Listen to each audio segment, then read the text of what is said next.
அஸ்ஸலாமு அலைக்கும். எல்லோரும் நல்லா இருக்கீங்களா? அல்ஹம்துலில்லாஹ் நாங்களும் இங்கே ரொம்ப நல்லா இருக்கோம். என்னோடய சேனலை சப்ஸ்கிரைப் பண்ண என்னுடைய சப்ஸ்கிரைபர்ஸ் எல்லாருக்குமே என்னுடைய மனமார்ந்த நன்றிகள். சப்ஸ்கிரைப் பண்ணாமல் பார்க்குறவங்க சப்ஸ்கிரைப் பண்ணிவிட்டு சப்போர்ட் பண்ணுங்கள். நம்ம வீடியோ உங்களுக்கு பிடிச்சிருந்துச்சுன்னா ஒரு லைக் பண்ணுங்கள். உங்களுடைய கருத்துக்களை கீழே கமெண்ட் பாக்ஸில் கமெண்ட் பண்ணுங்கள். இந்த வீடியோ ஃப்ரைடே எடுத்தது. இந்த வீடியோவில் ஃபஸ்ட்டு என்ன இருக்குது அப்படின்னு சொல்லிடுறேன். குட்டியாக ஒரு ரெசிபி இருக்கும், அதே மாதிரி ஒரு குட்டியாக ஒரு ஸ்கின் கேர் இருக்கும். அப்புறம் நாங்கள் ஒரு இடத்துல போய் வசமாக மாட்டிக்கிட்டோம், அதுவும் தான் எங்கள் கூட ஷேர் பண்ணியிருக்கேன். ஸோ இப்போ வீடியோ கண்டினியூ பண்ணலாமா? வீடியோ ஸ்டார்டிங்கில் என்ன பண்ணுறேன் அப்படின்னா, முட்டை மசால் செய்யறதுக்கோசரம் முட்டை வேக வைக்கலாம் அப்படின்னு சொல்லிட்டு எக் குக்கர்லேயே வச்சிடலாம்னு சொல்லிட்டு அதுதான் பண்ணிகிட்ருக்கேன். இது வெள்ளிக்கிழமை ஒரு 11:30 12 இருக்கும், ஆல்மோஸ்ட் 12 o'clock இருக்கும். அப்போ தான் லஞ்ச் செய்யவே ஸ்டார்ட் பண்ணேன். இன்றைக்கி பெரிய ரெசிபி எல்லாம் ஒன்றுமே இல்லை. நம்ம வேக வச்ச முட்டையை மசால் பண்ணி வைக்கிறோம், அதே மாதிரி தக்காளி சாப்பாடு செய்கிறோம், அவ்வளோதான். தக்காளி சாப்பாடு செம்ம சூப்பராக இருந்துச்சு. அதுதான் நான் உங்கள் கூட இன்றைக்கி ஷேர் பண்ணிக்கிறேன். ஸோ வீடியோ ஸ்கிப் பண்ணாமல் பாருங்கள். உங்கள் வீட்டில் ஃப்ரைடே என்ன லஞ்ச் அப்படிங்கிறதையும் கீழே கமெண்ட் பாக்ஸில் கமெண்ட் பண்ணுங்கள். எக்லாம் நல்லா கழுவிட்டு வச்சு விட்டுட்டோம் அப்படின்னம்னா, அதுலேயே ஒரு மெஷரிங் கப் கொடுத்துருப்பாங்க. அந்த எக் குக்கர்லேயே ஒரு மெஷரிங் கப் கொடுத்துருப்பாங்க. அதில் நம்ம 80 ml தண்ணி அதில் ஃபில் பண்ணிவிட்டு வச்சிட்டோம் அப்படின்னம்னா, நம்ம எக்கெல்லாம் நல்லா வாஷ் பண்ணிவிட்டு அதில் வச்சுட்டு க்ளோஸ் பண்ணிட்டு ஆன் பண்ணி விட்டுட்டோம் அப்படின்னா கரெக்டாக 10 minutesல நல்லா குக் ஆயிரும். தண்ணி அளவுகள் பொறுத்து நீங்கள் கம்மியாக வச்சிங்க, ஒரு 60 ml வச்சிங்க அப்படின்னா ஒரு 3/4 வாசி தான் எக் குக் ஆகிருக்கும். அதே ஒரு 100 ml வச்சிங்க அப்படின்னா எக் ஓவர் குக் ஆகிருக்கும். அந்த எக் யோக் இருக்கு இல்லையா, மஞ்சள் கருவு, அது லைட்டாக உங்களுக்கு கருத்துருக்கும். ஸோ நமக்கு பர்ஃபெக்டாக எல்லோ கலர் வேணும் அப்படின்னா 80 ml நான் கரெக்டாக வச்சுக்குவேன். ஸோ அதை வச்சு விட்டுட்டு தக்காளி சாதம் செய்யணும் இல்லையா, அதுக்கோசரம் பாஸ்மதி ரைஸில் தான் இன்றைக்கி செய்கிறோம். அது கரெக்டாக 3 கப்பு எடுத்துகிட்டு அதை 2 வாட்டி தண்ணியில் கழுவிட்டு 3ஆவது தண்ணி பிடிச்சி அது ஊறுறதுக்காக வச்சாச்சு.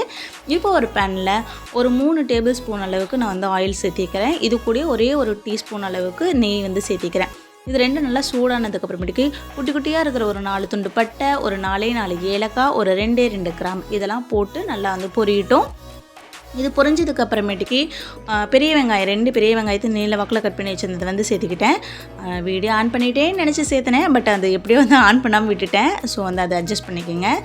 வெங்காயம் நல்லா கோல்டன் ப்ரௌன் வந்ததுக்கப்புறமேட்டுக்கு 2 டீஸ்பூன் இஞ்சி பூண்டு பேஸ்ட்டு, அதே மாதிரி கொஞ்சமாக கொத்தமல்லி புதினா 2 நல்லா கழுவிட்டு கட் பண்ணி வச்சுருந்தேன். அதை இது கூட சேர்த்திட்டு நல்லா வதக்கி விட்டுருக்கலாம். எண்ணெயிலேயே கொத்தமல்லி புதினா சேர்த்தோம் அப்படின்னா தான் அதோட ஃப்ளேவர் ரொம்ப சூப்பராக இருக்கும்.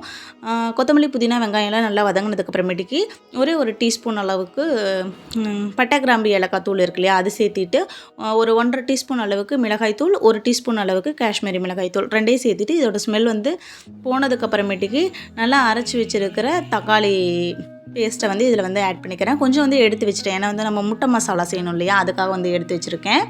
ஸோ இதை போட்டு நல்லா மிக்ஸ் பண்ணிவிட்டு ஒரு ஓரமாக வச்சாச்சு. இதுக்கிடையிலே எங்கள் பாப்பா ஒரு 2-3 விளாக்கு முன்னாடி சொல்லியிருந்திருப்பேன், வீடியோக்கு முன்னாடி நம்ம கண்ணன் போயிருந்தப்போ இந்த ஆக்ட் 2 பாப்கார்ன் வாங்கிட்டு வந்திருந்தது. அதை நான் மறந்துட்டேன். அவங்க இடையிலே செஞ்சு தர சொல்லி கேட்டாங்க எங்கள் பாப்பா, நான் அப்பவும் மறந்துட்டேன். ஸோ இன்றைக்கி கம்பல்சரி வேணும் நாங்கள் சரி செஞ்சிடலான்னு சொல்லிவிட்டு ஒரு பேக்கெட் தான் செய்ய போனேன். திருப்பி நம்ம அதை ஒழுங்காக செய்ய மாட்டோம், எங்கேயாவது வச்சுட்டு மறந்துடுவோம். எதுக்கு எல்லாருமே வீட்டில் இருக்காங்க, 3யுமே செஞ்சிடலாம் அப்படின்னு சொல்லிட்டு 3யுமே போட்டாச்சு. குக்கரில் இதை கட் பண்ணி போட்டுட்டோம்னா போதும், வேறு எதுவும் இதுக்கு பெருசாக வேலையெல்லாம் இல்லை. இந்த குக்கர் மூடி இருக்கு இல்லையா, இதோட இந்த விசில் மட்டும் நம்ம எடுத்துகிட்டு பின்னாடி திருப்பி ஒரு லைட்டாக கேப் தெரிகிற மாதிரி, அதாவது இந்தளவுக்கு கேப் தெரிகிற மாதிரி வச்சு விட்டுட்டோம் அப்படின்னம்னா சிம்லேயே வச்சோம்னா பாப்கார்ன்லாம் நல்லா பாப்பாயிருக்கும். இது எல்லாருக்கும் தெரியும், தெரியாதவங்க யாராவது இருப்பீங்க தெரிஞ்சுக்குவீங்க அப்படின்ட்டு தான். இது செய்கிறதுக்குள்ளேயே நம்மளோட முட்டை குக் ஆகிடுச்சு. ஸோ அதெல்லாம் எடுத்து தண்ணியில் போட்டாச்சு. கொஞ்சம் நேரம் இதோட சூடெல்லாம் தணிஞ்சதுக்கப்புறமேட்டுக்கு நம்ம இதோட கூட உரிச்சிக்கலாம் அப்படின்னு சொல்லிட்டு, அப்புறம் வீடியோக்கு வாய்ஸ்லாம் அவ்வளோவா கொடுத்துடல, ஏதாவது கொண்டக்க மண்டக்க பேசியிருந்தேன்னா அட்ஜஸ்ட் பண்ணிக்கோங்க. நானும் நல்லா ப்ராப்பராக ரொம்ப நல்லா கொடுக்கணும் அப்படின்னு தான் ஆசை. அதெல்லாம் என்ன, நான் வீடியோ எடுக்கும் போதெல்லாம் இதெல்லாம் நம்ம இதெல்லாம் பேசணும்னு யோசிச்சு வைக்கிறேன். ஆனால் இந்த வாய்ஸ் ஓவர் கொடுக்கும் பொழுது மட்டும் என்ன பேசுகிறது ஒன்றுமே தெரியலையே அப்படின்னு ஃபுல்லாக பிளாங்க் ஆகிடுது. இது ஃபஸ்ட் டைம் இல்லை, இத்தனைக்கும் நிறைய வீடியோ போட்டோம், வாய்ஸ் கொடுத்தேன். பட் இப்போவும் ஃபஸ்ட் டைம் பண்ணுற மாதிரியே இருக்குது. ஸோ இடையில சாப்பாட்டுக்கும் நல்லா மிக்ஸ் பண்ணிவிட்டு நம்ம அதுக்குள்ளே முட்டையும் தோல் எல்லாம் உரித்து எடுத்தாச்சு. ஓகே, இது ஒரு ஓரமாக இருக்கட்டும். இப்போ நம்ம பாப்கார்ன் ரெடி ஆயிடுச்சு அப்படின்னு சொல்லிட்டு பார்க்கலாம். அடுப்பை வந்து ஆஃப் பண்ணிவிட்டேன். அதோட வெடிக்கிற சத்தம்லாம் நின்றுச்சுனாலே ரெடி ஆகிடும். போய் டக்குன்னு வந்து ஓப்பன் பண்ணிடுறாங்க. லைட்டாக வந்து ஷேக் பண்ணிவிட்டு ஒரு செகண்ட் கழித்து வந்து தராங்க. ஏன்னா அடியில் வந்து ஏதாவது வெடிக்காத பாப்கார்ன் இருந்தால் வெடிக்கும். அதனால் ஒன்றும் ஆகாது சொல்கிறேன். இது வந்து நல்லா ட்ரான்ஸ்ஃபர் பண்ணிவிட்டு குட்டீஸ்க்கு வந்து கொடுத்தாச்சு. இது சும்மா சால்டட் பாப்கார்ன் தான். ஆனால் வந்து நல்லாயிருக்கும்னு வச்சுக்கோங்களேன், நல்லாயிருக்கும். அப்போவே நம்மளும் டேஸ்ட் பார்த்துட்டு பாப்பா கையில் வந்து கொடுத்தாச்சு. ஓகே, நம்ம வேலையை வந்து இப்போ கண்டினியூ பண்ணலாம். இப்போ அதுக்குள்ளே வந்து சரி முட்டையும் வந்து கிரேவி பண்ணிடலாம் அப்படின்னு சொல்லிட்டு, கிரேவினா கிரேவியில் இது நல்லா வந்து ஒரு பெரட்டலாட்ட இதோட ரெசிபி ஃபுல்லாக வந்து ப்ராப்பராக வந்து கவர் பண்ணல. ஏன்னா முட்டை போட்ட வீடியோ எப்படியோ வந்து மிஸ் ஆகிடுச்சு. சும்மா மேலோட்டமாக வந்து காட்டிடுறேன். ஓகே, இதுக்கு ஒரு 3 டேபிள் ஸ்பூன் அளவுக்கு வந்து எண்ணெய் சேர்த்திருக்கேன். எண்ணெய் நல்லா சூடானதுக்கு அப்புறமேட்டுக்கு ஒரு 1.5 பெரிய வெங்காயம் அளவு நீல வாக்கில் கட் பண்ணி வச்சுருக்கேன். அதே இது கூட சேர்த்துட்டு நல்லா வந்து வதக்கி விட்டுக்கலாம். இது நல்லா வந்து கோல்டன் ப்ரௌன் கலர் வந்து வரணும். ஆல்மோஸ்ட் இந்த ரெசிபியும் அந்த ரெசிபி 2 ரெசிபிக்கும் ஒரே இன்க்ரீடியண்ட்டாக தான் இருக்கும். இந்த பக்கம் வந்து நம்ம தக்காளியெல்லாம் போட்டோம் இல்லையா, அதெல்லாம் நல்லா வந்து குக் ஆயிடுச்சு, எண்ணெய் பிரிஞ்சு வந்துருச்சு. ஸோ தண்ணிக்கு அளவு பார்த்திங்கன்னா 1 கப் ரைஸுக்கு 2 கப் வந்து தண்ணி எடுத்திருக்கேன். நல்லா ஹாட் வாட்டர் ஊற்றிட்டு 1 நிமிஷம் மூடி போட்டு வச்சாச்சு. இந்த பக்கம் பார்த்திங்க முட்டை மசாலாவுக்கு அப்படின்னா வெங்காயம் நல்லா வதங்கினதுக்கப்புறம் ஒரே ஒரு டீஸ்பூன் இஞ்சி பூண்டு பேஸ்ட்டு, அப்புறமேட்டுக்கு நம்ம அரைச்சி வச்சுருந்த தக்காளியும் ஊற்றி நல்லா மிக்ஸ் பண்ணியாச்சு. அதுக்குள்ளே இந்த சைடு நம்ம கழுவி வச்சுருந்த அரிசியும் வந்து தண்ணியை வடிச்சிட்டு இது கூட சேர்த்திட்டு கரெக்டாக எனக்கு 2.5 டீஸ்பூன் அளவுக்கு உப்பு தேவைப்பட்டுச்சு. நீங்கள் உப்பு வந்து செக் பண்ணி பார்த்துக்குங்க. இது போட்டுட்டு கொஞ்சம் மிக்ஸ் பண்ணிவிட்டு நானும் டேஸ்ட் பண்ணி பார்த்துக்கிறேன். இப்போலாம் கரெக்டாக இருந்தது. ஒரே ஒரு குட்டி பச்சை மிளகாய் வந்து சேர்த்திக்கிறேன். உங்களுக்கு பச்சை மிளகாய் ஒன்றும் பண்ணாதுன்னா நீங்கள் ஸ்டார்டிங்லேயே நம்ம மசாலா வதக்கவும் இல்லையா, அப்போயே நீங்கள் வந்து சேர்த்துக்கிங்க. எங்களுக்கு வந்து அது சேராது பச்சை மிளகாய். நான் சும்மா பேருக்கு இருக்கட்டும் அப்படின்னு சொல்லிட்டு அதை வந்து போட்டிருக்கேன். அது மூடி வச்சுட்டு இங்கே முட்டை மசாலாவுக்கு பார்த்திங்கன்னா மட்டன் மசாலா வாங்கி ரொம்ப நாள் அது எக்ஸ்பைரி ஆயிருமோ அப்படிங்கிற பயத்துலேயே வந்து இன்றைக்கி செய்யலாம் அப்படின்னு சொல்லிட்டு அதுலேருந்து ஒரு 2 டேபிள் ஸ்பூன் அளவுக்கு வந்து சேர்த்திருக்கேன். சேர்த்து மிக்ஸ் பண்ண உடனே முட்டை வேக வச்சுருந்ததை வந்து ஸ்லிட் பண்ணிவிட்டு சேர்த்திக்கிட்டேன். அந்த வீடியோ கிளிப் மட்டும் எப்படியும் மிஸ் ஆகிடுச்சு. அதை நல்லா பெரட்டிட்டு ஒரு 5 மினிட்ஸ் அடுப்பில் வச்சுருந்தேன். அப்புறம் இறக்கியாச்சு. சூப்பராக வந்து ரெடி ஆகிடுச்சு. இதுக்கடையிலேயே எல்லாருக்கும் டீ குடிக்கணும் போல் வந்து ஞாபகம் வந்துச்சு. ஸோ செம்பருத்தி டீ போடலான்னு சொல்லிவிட்டு அதுக்கு தான் வந்து பூவை கழுவிட்டு அதில் போட்டு வச்சாச்சு. நம்ம மட்டன் மசாலா வந்து சேர்த்துன உடனே 2 குட்டீஸ் வந்து மோப்ப முடிச்சுட்டு இருந்தாங்க. முட்டை கொடுங்கன்னு சொல்லிட்டு எனக்கு ஒரே ஆச்சரியமாக இந்த முட்டை வீணாகிரும்னு நினச்சேன். பட் ஓகே, சாப்பிட்டுட்டாங்க. ஒன்று மட்டும்ப்பா வீடியோக்கோசரம் காட்டிக்கிறேன் அப்படின்னு சொல்லிட்டு என் பையன்கிட்ட பெர்மிஷன் கட்டிட்டு எடுத்து கட்டினேன். நிஜமாவே ரொம்ப டேஸ்ட்டாக இருந்துச்சு அந்த மசாலா. நான் இன்ஷால்லா வேறு ஏதாவது வீடியோவில் வந்து ஒரு ரெசிபி அந்த மட்டன் மசாலா போட்டு செஞ்சு காட்டுறேன் ப்ராப்பராக. அதை எடுத்து எல்லாம் கொடுத்துட்டு நம்ம இங்கே பூ போட்டு வச்சுருந்தோம் இல்லையா, செம்பருத்தி பூ, அதுக்கு தேவையான அளவுக்கு நாட்டு சக்கரை வந்து இப்போயே வந்து சேர்த்திக்கலாம். இது ரொம்ப நேரம் கொதிக்கணும்லாம் இல்லை. நல்லா வந்து ஒரு 2 மினிட்ஸ் பாயில் ஆனாலே போதும். லைட்டாக மிக்ஸ் பண்ணிவிட்டு ஒரு 2 நிமிஷம் அப்படியே அடுப்பில் வச்சு விட்டாச்சு. இந்த பக்கம் சாப்பாடை பார்த்திங்க அப்படின்னா நல்லா மிக்ஸ் பண்ணிவிட்டு தண்ணியும் ரைஸும் வந்து சரிசமமாக வரும்பொழுது நம்ம வந்து தம் போட்டுடலாம். இது வந்து கரெக்டான ஸ்டேஜ் இருக்கும். ஸோ வந்து நல்லா வந்து ஈவென்ட் பண்ணி விட்டுட்டு மூடி போட்டுட்டு இதை எடுத்து அப்படியே ஒரு ஓரமாக வச்சுட்டு நம்மளுடைய தோசை கல் வந்து போட்டுட்டு இது ஹை ஃப்ளேமில் வந்து வச்சுட்டு நம்ம சாப்பாட்டு பாத்திரத்தை மேலே வச்சுட்டு மேலே வந்து ஒரு வெயிட் வச்சுட்டோம் அப்படின்னம்னா அது வந்து தம் ஆயிரும்.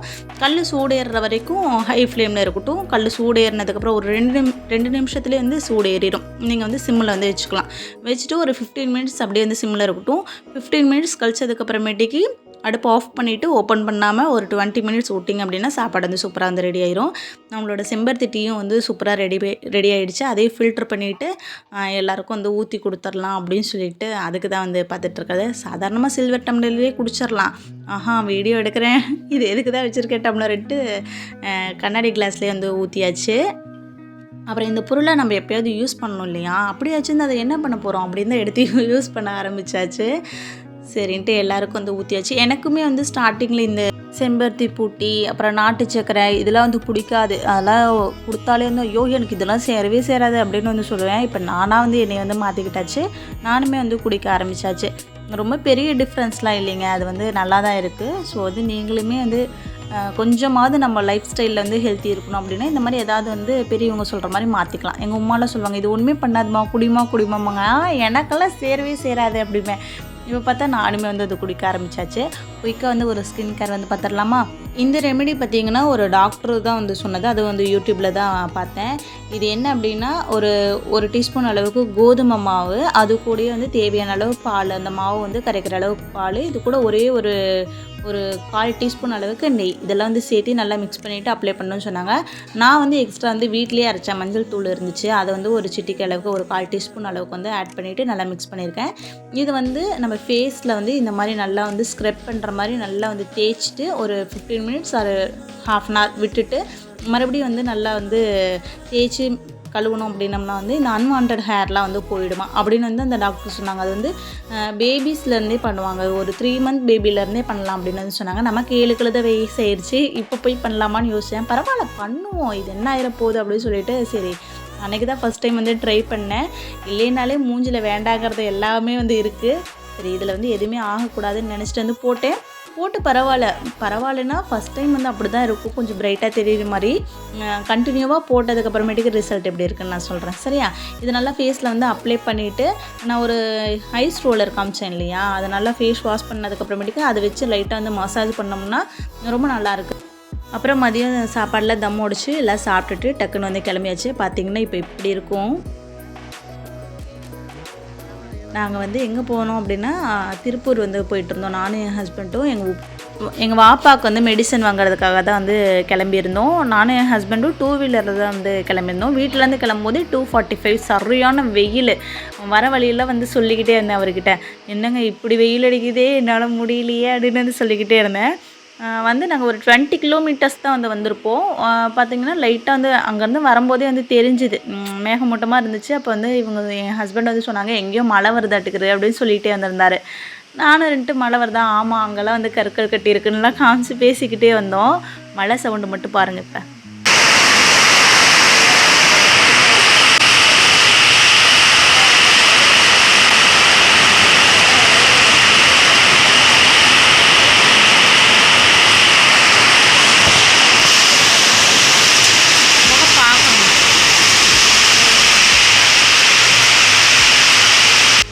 இப்படி வந்து இந்த மலைக்குள்ளே வந்து மாட்டிக்கிட்டோம். நாங்கள் வந்து 2 வீலரில் வந்து ஏன் வந்து வரலான்னா சரி குயிக்காக போயிட்டு வந்துடுவோம் அப்படின்னு நினச்சிட்டு வந்து வந்தோம். பட் வர வழியில் பயங்கர வெயில். கொஞ்சம் தூரத்துலேயே வந்து இவ்வளோ மழைங்கும்போது நாங்கள் எக்ஸ்பெக்ட் பண்ணவே இல்லை. நல்ல வேளை வந்து ஒதுங்கிறதுக்கு ஒரு இடம் கிடச்சிது. இது வந்து சாயா கடைன்னு தான் நினச்சிட்டு வந்து இறங்கணும். சரி மழை வேறு வருது, சாயா குடிக்கலான்னு பார்த்தா ஒரு ஆள் கூட இல்லை. அதாவது கடையில் வந்து மலைக்கு ஒதுங்கின ஆள் இருந்தாங்க. மரமெல்லாம் பாருங்கள் எப்படி ஆடுதுன்னு. மலைக்கு ஒதுங்கின ஆளுங்க இருந்தாங்க. டீ கடையில் ஒரு ஆளுமே இல்லை. ஒரு டீ போடுறது காலையில் யாருமே இல்லை. இந்த கடையை விட்டுட்டு எங்கே போனாங்களோ தெரியல அப்படின்னு நானே என் ஹஸ்பண்டு பேசிக்கிட்டே இருந்தோம். நான் சொன்னேன், ஒரு வேளை அவர் பால் வாங்குறதுக்கு போயிருப்பார், மலையில் அவர் மாட்டிக்கிட்டாராட்டுக்குது அப்படின்னு வந்து சொல்லிக்கிட்டு இருந்தோம். பட் வந்து சரியான மழை. இந்த மலையிலையும் பார்த்திங்கன்னா ஐஸ் கட்டி மலையெல்லாம் வந்து விழுந்துச்சு. அதெல்லாம் நான் பக்கத்தில் போய் வீடியோ எடுக்க போகல, ஏன்னா பயமாக இருந்துச்சு. இப்போ ஓப்பன் ஸ்பேஸாக இருந்துச்சா. நான் இவ்வளோ நான் சின்ன வயசுலேருந்து மழை பார்த்துருக்கோம். பட் வந்து அந்த சீட்டுக்கும் மேலே வந்து சீட்டு தான் போட்டிருந்தாங்க. அதில் வந்து மழை துளி விழுகும்போது அந்த ஐஸ் கட்டையெல்லாம் விழுகும்பொழுது நல்லா கல் வந்து விழுகிற மாதிரியே வந்து இருந்துச்சு. ஸோ அங்கேருந்து வண்டியை வந்து பக்கத்துலேயே ஒரு ஸ்டாண்டில் போட்டு நாங்கள் வந்து பஸ்ஸில் வந்து கிளம்பி ஹாஸ்பிட்டலுக்கும் வந்துவிட்டோம். ஒரு 5 மினிட்ஸ் வெயிட் பண்ணோம். அப்புறம் உள்ள டாக்டரையும் வந்து பார்த்தாச்சு, மெடிசனையும் வந்து வாங்கியாச்சு. வாங்கிட்டு திரும்ப வந்து பஸ்லேயே வந்து ஏறி உக்காந்துட்டு கிளம்பியாச்சு. ஆனால் வந்து போகும்போது என்னாச்சுன்னா நாங்கள் திருப்பூரில் இறங்கி வேறு ஒரு பஸ் பிடிச்சி போகணும். ஸோ வந்து திருப்பூர் பஸ் ஸ்டாண்ட் வந்து இறங்கிட்டு வேறு பஸ்ஸில் போகிறதுக்கு மட்டும் சாலிடாக 1 ஹவர் வந்து ஆயிடுச்சு. அவ்வளோ டிராஃபிக். எதுக்கு தான் இந்த ஊரில் இவ்வளோ டிராஃபிக்கோ தெரில, செம்ம டிராஃபிக்கு. ஸோ வந்து போகும்போது கொஞ்சம் ஈஸியாக தான் இருந்தது. புஷ்பா தேட்டர்கிட்டே வந்து கரூர் பஸ் வந்து ஏறியாச்சு. ஏறிட்டு வீட்டுக்கு வந்து கிளம்பி வந்தாச்சு. வர வழியிலே வந்து ஒரு கடையில் வந்து சாப்பிட்டு வந்துட்டோம். அன் டைம் ஆயிடுச்சு. அப்புறம் நமக்கு வெளில போனாலே பசிக்கும் இல்லையா, அதனால் சாப்பிட்டு வந்தாச்சு. இந்த வீடியோவும் வந்து அவ்வளோதான். உங்களுக்கு பிடிச்சிருக்கா என்னென்னு வந்து தெரில. என் லைஃப்பில் நான் அன்றைக்கி எப்படி இருந்தேன் அப்படிங்கிறது தான் வந்து உங்கள்கிட்ட வந்து ஷேர் பண்ணியிருக்கேன். நாங்கள் வீட்டுக்கு வரும்போது 12:30 ஆயிடுச்சு. இந்த வீடியோ பிடிச்சிருந்துச்சுன்னா லைக் பண்ணுங்கள், கமெண்ட் பண்ணுங்கள், ஷேர் பண்ணுங்கள். அப்புறம் இன்னொரு வீடியோவில் உங்களை சந்திக்கிறேன். அது வரைக்கும் இருக்கிற வரைக்கும் சந்தோஷமாக இருப்போம். நம்ம கூட இருக்கிறவங்களே சந்தோஷமாக வச்சுக்குவோம். அஸ்ஸலாமு அலைக்கும்.